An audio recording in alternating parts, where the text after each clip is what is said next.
પાદરાના પાતળી હનુમાનજી મંદિર ખાતે શ્રીમદ ભાગવત સપ્તાહ જ્ઞાનયજ્ઞ કથાનો શુભારંભ થવા પામ્યો છે।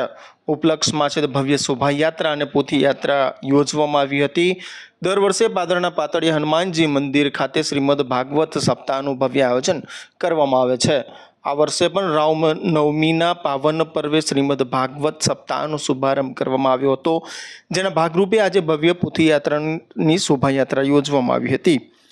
પાદરાના ભૂપેન્દ્રભાઈ પટેલને ત્યાંથી ભવ્ય પોથીયાત્રાનું પૂજન કરવામાં આવ્યું હતું, જે પ્રસંગે પાદરાના ધારાસભ્ય ચૈતન્યસિંહ ઝાલા સહિત બરોડા ડેરીના ચેરમેન દિનુમા તથા પૂર્વ ધારાસભ્ય જસપાલસિંહ બડિયાર તથા અગ્રણીઓ ખાસ ઉપસ્થિત રહ્યા હતા।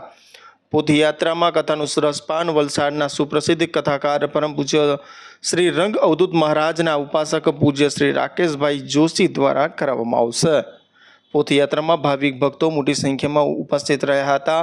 પોથીયાત્રા નગરના મુખ્ય રાજમાર્ગો પર ફરીને પાતળી હનુમાનજી મંદિર ખાતે પહોંચી હતી। ખાસ કરીને વાત કરીએ જ્યાં મંદિર ખાતે પીવાના પાણી માટે વોટર કુલર આપનાર દાતા તેમજ કથાકાર દ્વારા વોટર કુલરનું લોકાર્પણ કરવામાં આવ્યું હતું।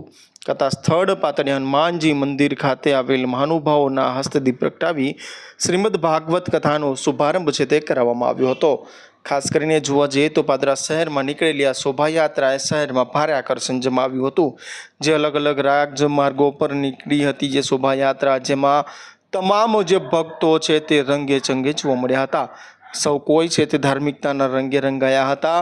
ખાસ કરીને જોવા જઈએ તો આખરે પાતળી હનુમાન મંદિર ખાતે છે તે દર વર્ષની જેમ પરંપરાગત રીતે હાલના વર્ષે પણ કથાનું આયોજન કરવામાં આવ્યું છે, જેમાં મોટી સંખ્યામાં ભક્તો ઉપસ્થિત રહેશે।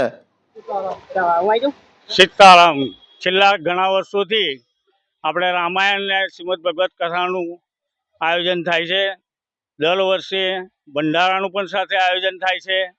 સાથે સાથે ચાલુ વર્ષે શ્રીમદ ભગવત કથા રાખેલ છે, એમાં આપણે રાતના પણ હનુમાન ચાલીસાના સુંદરકાંડના પાઠો થાય છે। ચૈત્રી પૂનમને દિવસે રાત્રે 108 હનુમાન ચાલીસાના પાઠનું પણ આયોજન થવાનું છે રાખ્યું છે, અને બાકીના દિવસો પણ ભજનો ને એનું આયોજન રાખેલ છે। તારીખ 13 ને દિવસે 12 તારીખે પૂર્ણાહુતિનો કાર્યક્રમ છે, અને 13 તારીખે ભવ્ય ભંડારાનું પણ આયોજન છે। દરેક ભક્તો ભાવિએ ગ્રામજનોએ પાદરાના સંગમાણા પધારવા વિનંતી।